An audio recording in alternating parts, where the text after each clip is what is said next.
Baha'u'llah est exilé, avec sa famille et ses compagnons, au fin fond de l'Empire ottoman. D'abord à Istanbul. Hadith de Anas ibn Malik. Celui-ci a rapporté que le messager de Dieu a dit, « La violence augmentera, le bas monde sera sur le point de disparaître, l'avarice des hommes s'accroîtra et l'heure arrivera alors que les pires des gens seuls existeront, et le guidé ne sera que Jésus le fils de Marie. »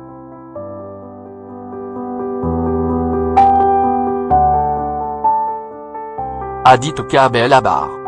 Le guidé plantera son étendard. Puis il dira, « Ô homme, traversez. Dieu vous a fendu l'eau comme il avait fendu la mer devant les enfants d'Israël. Alors les gens la traverseront et ils se dirigeront du côté de Constantinople, en proclamant la grandeur de Dieu, Tekbir. À chaque proclamation une des murailles de la ville s'écroulera et les autres s'ébranleront et 12 de ses tours tomberont. » Baha'u'llah planta sa foi à Bagdad.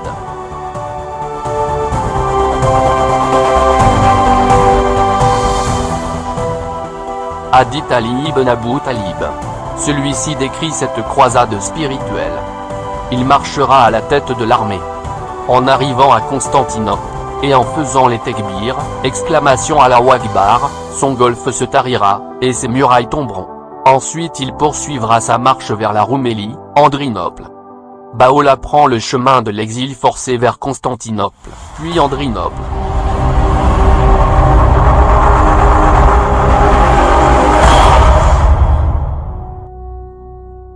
Les murailles tomberont, ce sont les forteresses de l'égarement, qu'Al-Mahdi et le Christ feront tomber, en invoquant Dieu et par le pouvoir de leurs paroles, comme il est dit dans ce hadith. Hadith selon Ali ibn Abu Hilali. Alors Dieu enverra un homme de la descendance de tes deux fils qui conquérera les forteresses de l'égarement, ouvrira les cœurs scellés et appliquera les lois de la religion à la fin des temps, comme je l'ai fait au début de cette ère.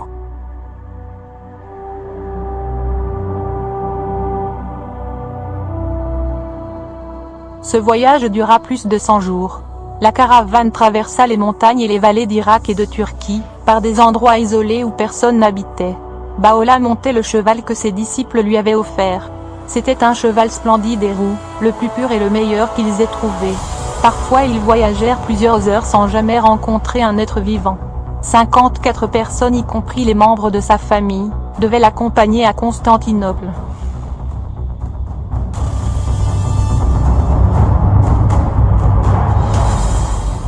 Dans chaque ville et village Baha'u'llah était reçu comme un prince.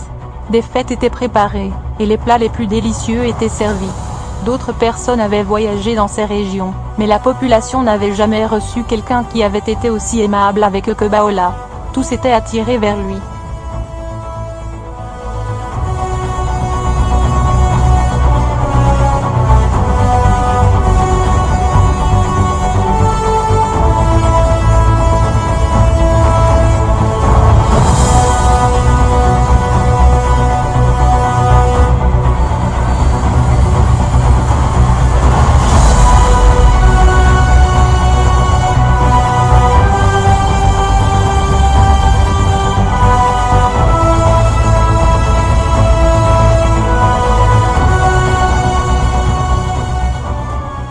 Enfin après plus de 100 jours, les exilés arrivèrent dans le port de Samsun. Là ils embarquèrent sur un vapeur qui traversait la mer Noire pour atteindre Constantinople en 3 jours. Le 16 août 1863. C'est dans le port de Samsun que fut révélé en arabe, l'Oïoda, épître du Ouda, qu'il prédit de terribles afflictions.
Baola arriva à Constantinople dans l'éclat de sa majesté, et fut reçu par les autorités, avec grand honneur alors qu'il débarquait du bateau. Il fut conduit avec tous les membres de sa famille, à la résidence de Shamsi Beg, un fonctionnaire qui était présent au port et nommé par le gouvernement pour accueillir ses invités. On logea ses compagnons ailleurs dans la ville. Cette résidence s'avéra être trop petite pour Baola.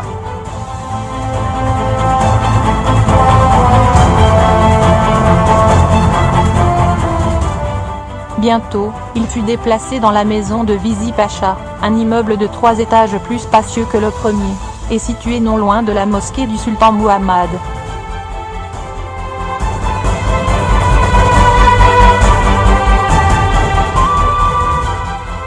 Le temps était venu, pour que les babis apprennent que Baola était celui que le Bab avait promis que Dieu rendrait manifeste.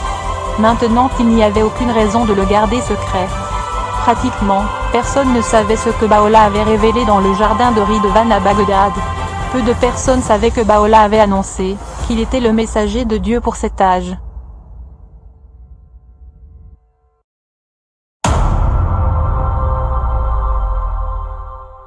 Baola envoya en Iran des croyants intelligents et sages, pour annoncer aux babis ce qui était arrivé dans le jardin de Ridvan. Un d'entre eux était Jinnah bin Munib, celui qui avait chanté de si belles chansons et prières pendant le voyage de Bagdad à Constantinople.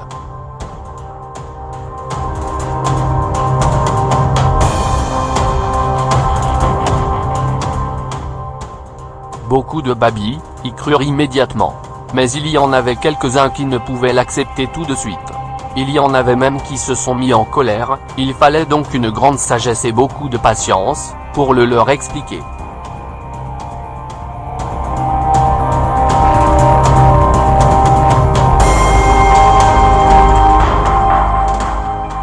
Il y avait aussi des gens qui étaient fâchés avec Baola, car disait-il, il ne rendait visite à personne. L'un d'entre eux était Hussein Khan, l'ambassadeur de Perse à Constantinople. Il était mécontent car Baola n'allait pas à l'ambassade de Perse. Les autorités persanes n'arrêtaient pas de dire à Hussein Khan qu'il devrait dire du mal de Baola. Et, évidemment il en profita.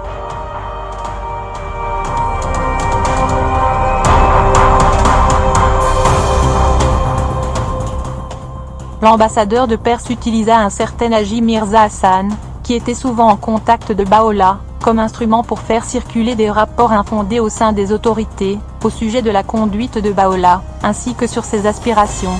En effet, cet homme apportait une aide précieuse à l'ambassadeur dans sa campagne, pour discréditer Baola et sa cause.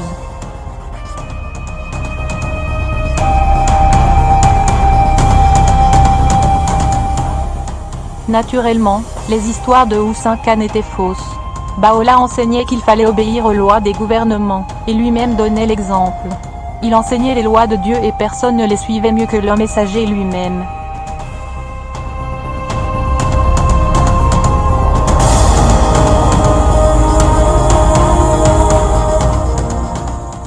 C'est dans cette ville, que Mirza Yahya prétendit être celui que le Bab a annoncé.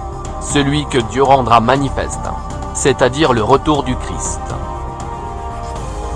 Il était sous l'influence et la manipulation de Seyyid Muhammad Isfahani, dont l'esprit maléfique jetait, de plus en plus d'ombre sur les exilés, et par son influence satanique, il suscita beaucoup de douleur et d'angoisse dans les cœurs, de Baola, des membres de sa famille et de ses compagnons, et leur fit endurer des épreuves et des tribulations sévères.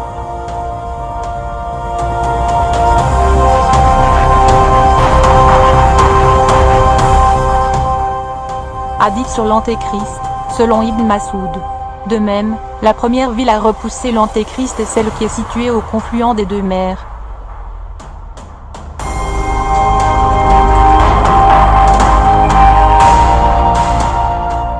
La première ville où cet Antéchrist rompit l'alliance de Dieu, en prétendant être un envoyé de Dieu, fut Constantinople, Istanbul, située au confluent des deux mers, la mer Noire et la mer Méditerranée. La Bible, Nouveau Testament, Jean 2h22. Celui qui nie que Jésus est le Christ est l'Antéchrist. Aussi celui qui nie que Baola est le retour du Christ est l'Antéchrist.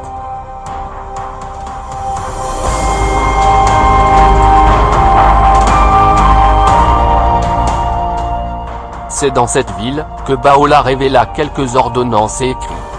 Comme ordonnance, il mentionna pour la première fois la nécessité de choisir une langue universelle comme deuxième langue. Il le déclara à Kamal Pacha, un ancien premier ministre, ainsi qu'il nous le rapporte dans l'épître aux fils du loup.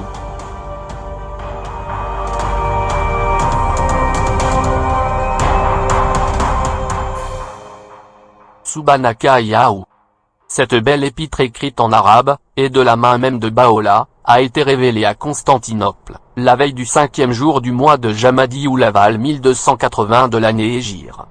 Le 19 octobre 1863, durant l'anniversaire de la déclaration du Bab. Cette épître, à cause de son verset introductif, est connue sous le nom de l'Oïnakous. Épître de la cloche.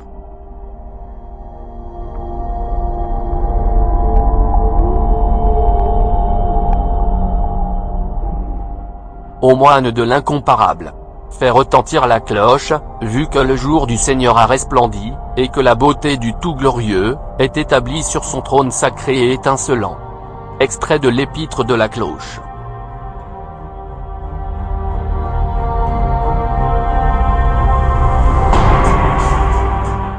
Matenavi Moubarak est l'une des plus belles œuvres que Baha'u'lláh a révélées à Constantinople.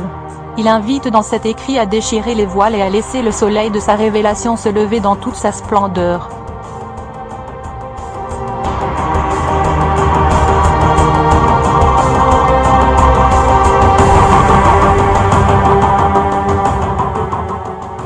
Baha'u'lláh dans cette épître presse l'Esprit de Dieu, en son fort intérieur de dévoiler sa gloire, afin que le soleil puisse se lever à l'ouest.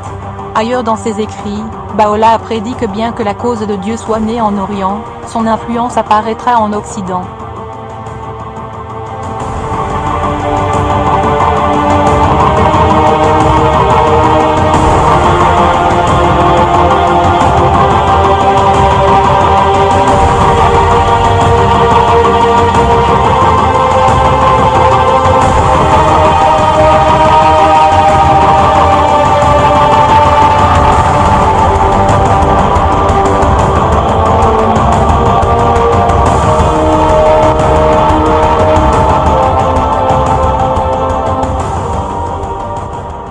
Finalement, les machinations de Mirza Hussein Khan portèrent leurs fruits. Ali Pacha, le Premier ministre, présenta un rapport au sultan, l'informant de la requête du gouvernement persan selon laquelle Baha'u'lláh devait être banni soit à Boursa, soit à Andrinople.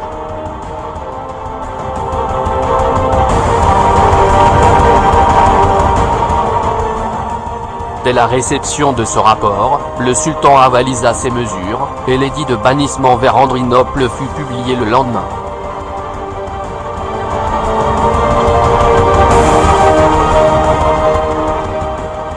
Parmi les 10 signes que le prophète Muhammad, paix sur lui, annonça, il y a ce signe, le lever du soleil en Occident. Lorsque le soleil se prosterne, devant Dieu, il salue et demande la permission, de se lever, qu'on lui accorde ou pas. 2 ou 3 nuits, avant l'heure, on lui dira, lève-toi d'où tu t'es couché. Alors le soleil se lèvera de l'Occident et tous les habitants de la terre croiront.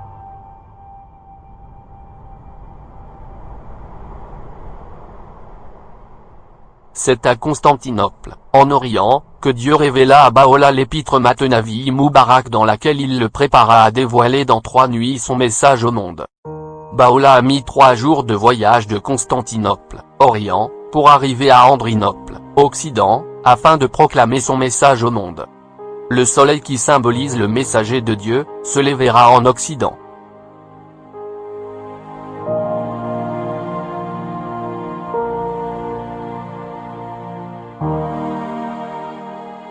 Le Bab et Baha'u'lláh sont annoncés dans le Saint-Coran, comme les 2 levants de soleil, dans la même sourate où Dieu parle du livre révélé au Bab le Bayan. Coran sourate Ar-Rahman. Le tout miséricordieux, 55 2.17-18. Seigneur des 2 levants et Seigneur des 2 couchants. Lequel donc des bienfaits de votre Seigneur nierez-vous?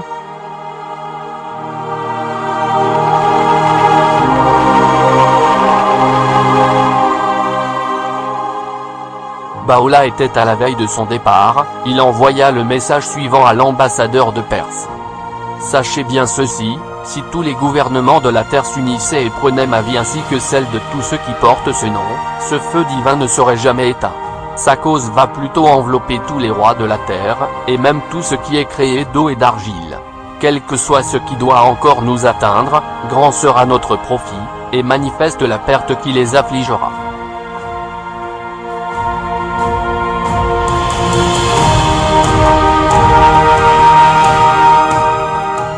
La nuit précédant son départ pour Andrinople, Baola ordonna également à Nabil Yassam et Mirza Akka, surnommé Munib, de voyager en Perse dans le but de propager les nouvelles de sa mission parmi les Babis, de leur enseigner la foi et les aider à reconnaître son rang.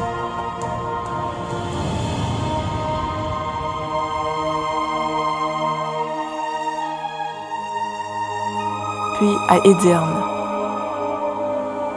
Les autorités espèrent éradiquer définitivement sa foi. Mais l'influence de Baha'u'llah s'avère irrésistible.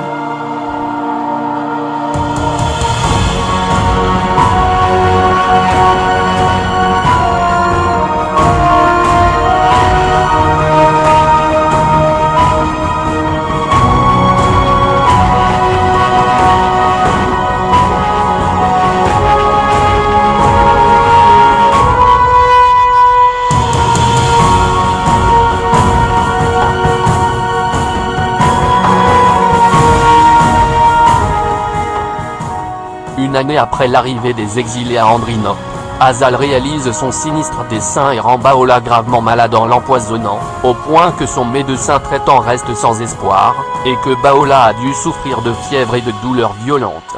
Cet empoisonnement laisse des séquelles irrémédiables sur Baha'u'llah comme le tremblement des mains jusqu'à la fin de sa vie.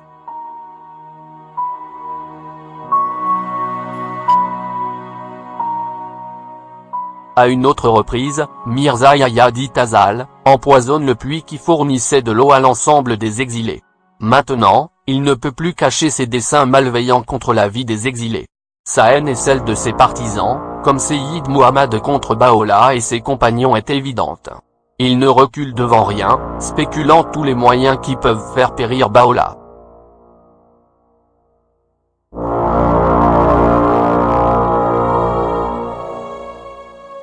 Seyyid Muhammadi Isfahani, aidé d'un ancien officier de l'armée turque, Akayan Beg, répandait de faux bruits à la cour, en rédigeant des lettres anonymes, défavorables à Baha'u'llah.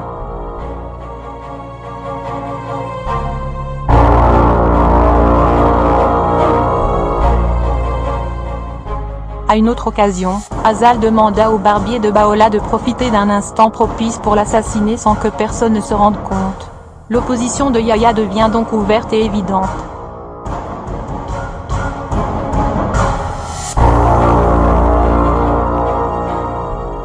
C'est alors que Baha'u'llah prit la décision de signifier à son demi-frère son rang de celui que Dieu doit manifester annoncé par le Bab. Il révéla la ville à Emer, tablette du commandement, qu'il fit porter à Mirza Yahya par Mirza Akayan. Mirza Yahya demanda une journée de réflexion. En réponse, Mirza Yahya déclara que c'était lui qui était porteur d'une révélation indépendante en indiquant l'heure et la minute à laquelle la révélation lui avait été faite.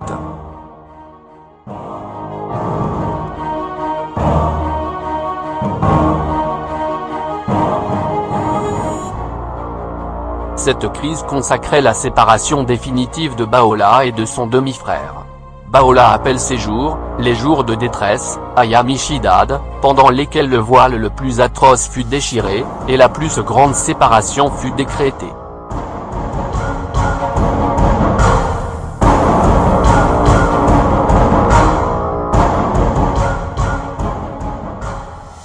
Le temps d'une grande rupture est arrivé.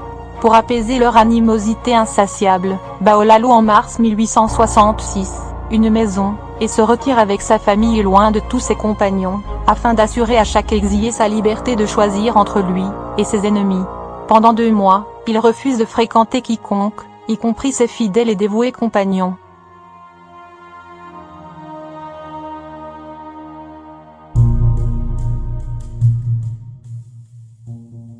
Les autorités persanes à Istanbul se mettent à comploter l'extermination de celui qui avait déjà été exilé 3 fois.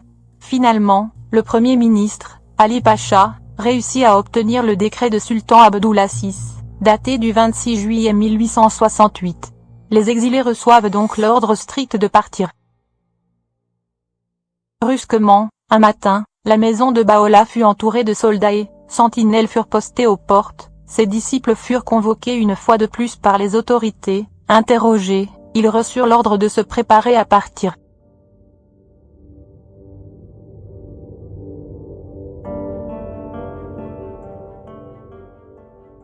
C'est à partir de ce moment, que la communauté se divisa en 3 groupes, suite à l'annonce des autorités de l'Empire ottoman de se débarrasser de Baha'u'lláh, et des compagnons.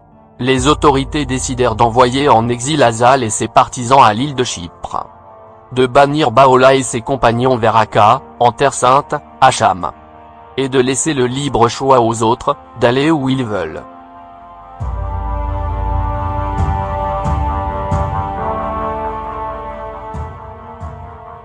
Hadith selon Ibn Mas'ud. À l'apparition de l'Antichrist, les gens se répartiront en 3 groupes, un groupe qui le suivra, un groupe qui se réfugiera sur une terre où pousse l'absinthe, Chi, et un 3e qui s'établira sur le littoral irakien et qui se battra contre l'Antichrist. Les croyants finiront par se regrouper dans la campagne de Cham.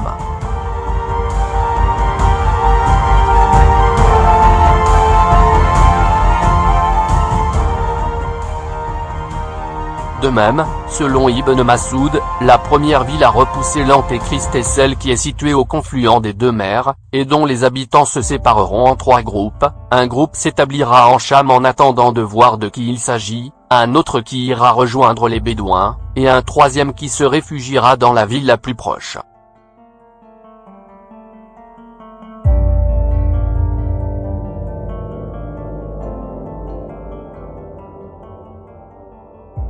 La première ville où cet antéchrist rompit l'alliance de Dieu en prétendant être un envoyé de Dieu fut Constantinople, Istanbul, située au confluent des 2 mers, la mer Noire et la mer Méditerranée.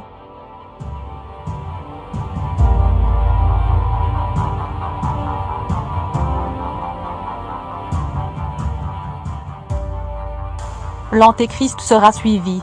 Puis il se dirigera vers la ville la plus proche dont les habitants se diviseront à nouveau en 3 groupes. Un qui s'établira en Cham, l'autre qui rejoindra les Bédouins dans le désert et le 3e enfin qui se réfugiera dans la ville la plus proche à l'ouest de Damas. Hadith selon Ahmad remontant à Abu Nadra.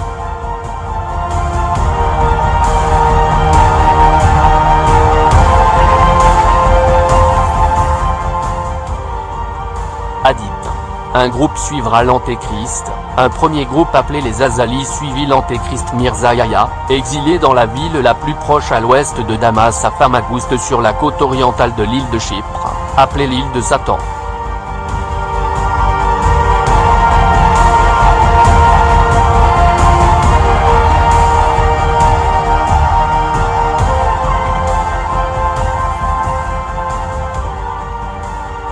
Hadith. Un groupe se réfugiera sur une terre où pousse l'absinthe, Chi, où ira rejoindre les Bédouins, un 2e groupe abjura le Bab et retourna soit à la fois chiite, Chi, en Perse en terre où pousse l'absinthe, Chi, soit à la fois sunnite en Irak dans le désert des Bédouins.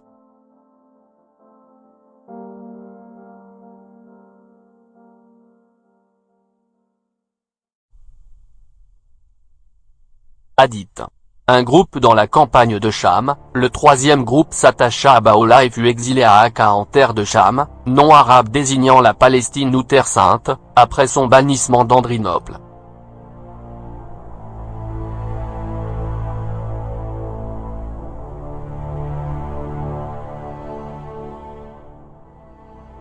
Un autre hadith confirme.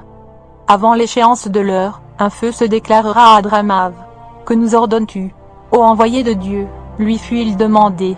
Réfugiez-vous en Cham, répondit-il. Hadith selon Ibn Umar.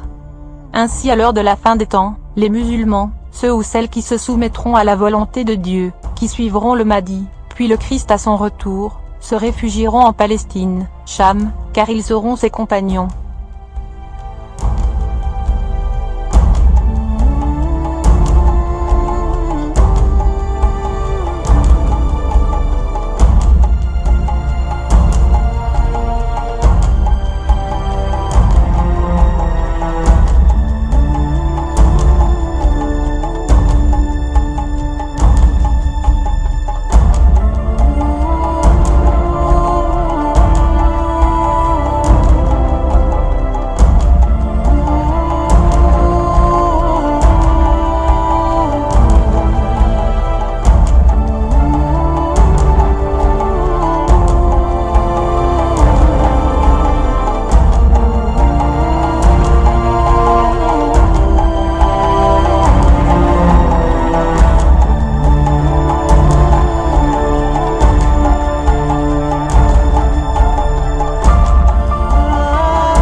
Les années passent. En 1868, il est de nouveau banni, cette fois dans une dure colonie isolée, aux confins de l'Empire ottoman, la ville-prison de Akka.